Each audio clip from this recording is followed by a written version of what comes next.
Bonjour, ici Ladislas Maurice de Investisseur Globetrotter et aujourd'hui je vais vous expliquer comment obtenir la citoyenneté du Mexique le plus rapidement possible et aussi comment recevoir, si vous voulez plutôt avoir la résidence permanente donc, que j'ai ici, aussi de manière rapide. Donc la manière la plus facile de faire ça, c'est tout simplement d'avoir un enfant au Mexique. Donc voilà, un petit quelque chose comme ça. Vous en faites un et vous allez au Mexique pour lui donner naissance. Donc, pourquoi aller au Mexique et pourquoi est-ce que ça aide? Donc, en fait, quand vous avez un enfant au Mexique, qui est né au Mexique, donc vous pouvez y aller sur un visa de touriste, tout simplement. Vous pouvez arriver au Mexique à 7 mois enceinte, en tant que touriste, et vous pouvez faire du tourisme de naissance au Mexique. Donc, ça s'appelle en anglais, on appelle ça du birth tourism. Donc, qu'est-ce qui se passe?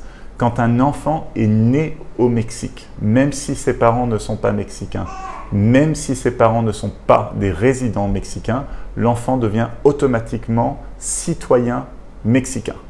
Donc par exemple, pour beaucoup de pays, ça ne cause pas un problème si vous êtes citoyen, par exemple, de la France ou du Canada, parce que ce sont des pays qui acceptent la double citoyenneté.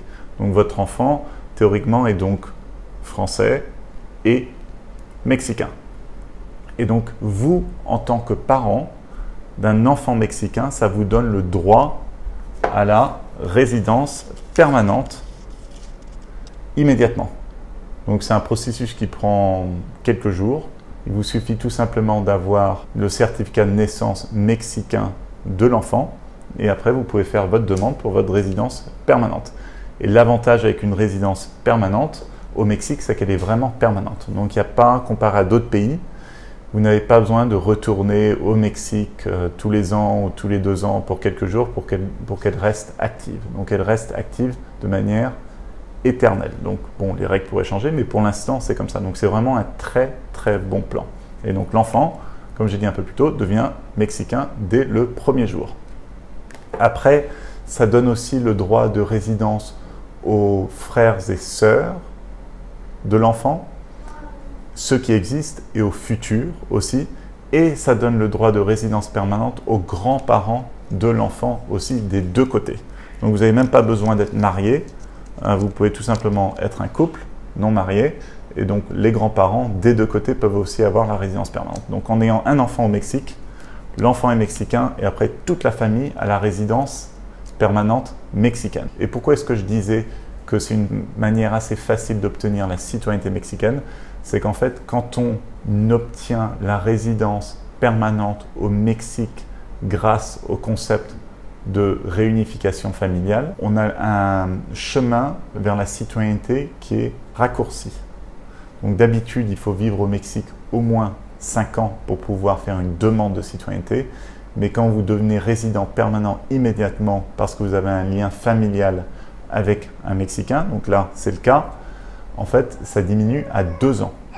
Donc, tout ce qu'il vous faut, c'est une fois que vous devenez résident permanent mexicain, ils veulent que vous passiez 18 mois sur 2 ans physiquement sur le territoire mexicain pour pouvoir faire une demande de citoyenneté.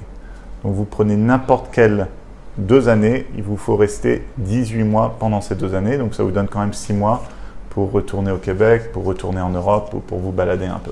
Ils vous demanderont aussi de passer un examen de citoyenneté, donc sur la culture mexicaine, et aussi un examen vraiment assez facile d'espagnol, comme quoi vous pouvez parler un peu espagnol. Et au bout de 6 mois après votre demande, si tout se passe bien, vous recevez votre citoyenneté. C'est qu'il y a beaucoup de pays en Amérique latine où ils disent oui, après 3 ans, après 4 ans, après 5 ans, vous pouvez faire votre demande. Oui, vous pouvez faire votre demande, mais après le temps pour le processus peut être 2 ans, 3 ans, 4 ans, 5 ans. Ça peut durer très longtemps. Mais au Mexique, les choses marchent bien de ce côté-là, d'un point de vue citoyenneté.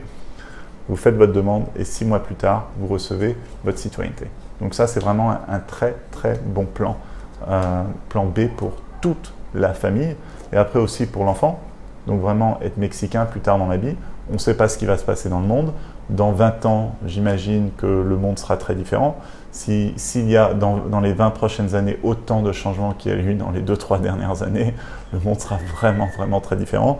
Et donc avoir le passeport d'un pays avec un marché de 130 millions d'habitants, avec en gros une zone de libre-échange avec les États-Unis, c'est quand même très intéressant à avoir. Donc, et aussi, quand on est résident permanent mexicain, on a vraiment tous les droits, tous les mêmes droits que les Mexicains. Donc, on peut travailler, on peut acheter une voiture, on peut commencer une entreprise, on peut tout faire, à part joindre l'armée mexicaine ou faire de la politique, ou voter. Donc, c'est tout. Sinon, ça vous donne vraiment tous les mêmes droits.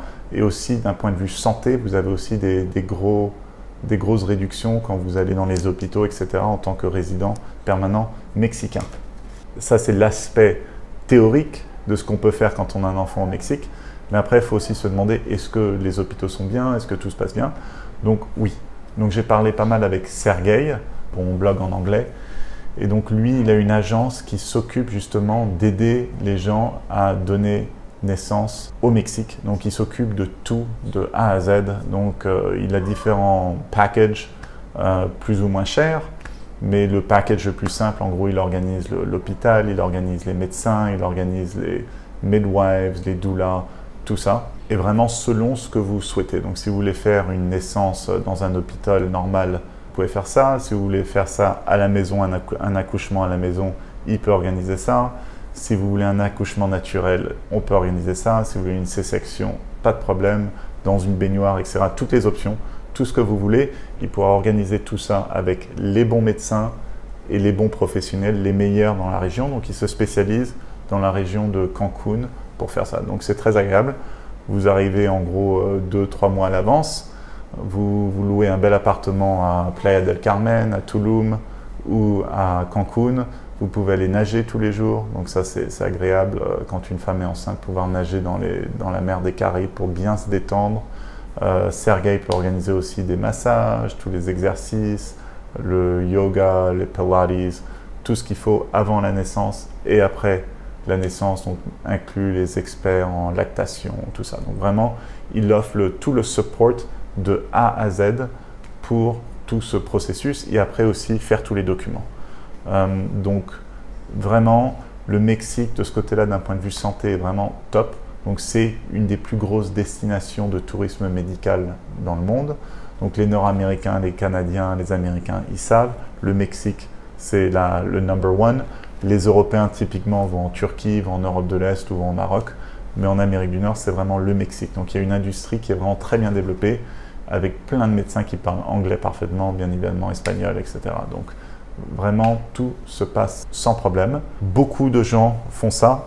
Donc historiquement, c'était pas mal d'Européens de l'Est, comme de Russie, de Biélorussie ou même d'Asie centrale qui font ça, parce que ça donne un bon passeport. Le passeport mexicain est un bon passeport, ça donne accès à la zone Schengen sans visa.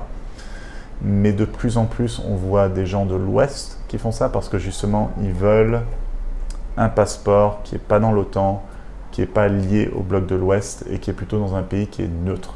Donc ça donne en gros à toute la famille un très bon plan B.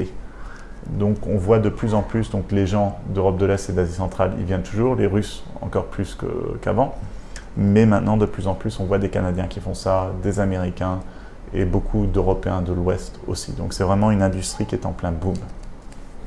Donc si vous êtes intéressé d'en savoir un peu plus, donc il y a un lien en dessous qui explique un peu plus ce processus. Et aussi, vous pouvez contacter Sergei, donc mon agent qui s'occupe de toutes les histoires de tourisme de naissance au Mexique et aussi de tous les papiers de résidence. Donc dans le lien en dessous, vous verrez, vous pouvez le contacter en dessous et organiser un coup de fil avec lui pour qu'il vous explique le processus et comment aussi il peut vous aider. Donc si vous aimez bien ce genre de contenu, surtout n'hésitez pas à vous inscrire à mes listes privées. Donc il y a un lien en dessous, c'est sur mon site web. Comme ça, vous recevrez des mails de manière régulière au fur et à mesure que je voyage à travers le monde en recherche d'opportunités d'immigration et d'investissement. Bonne journée.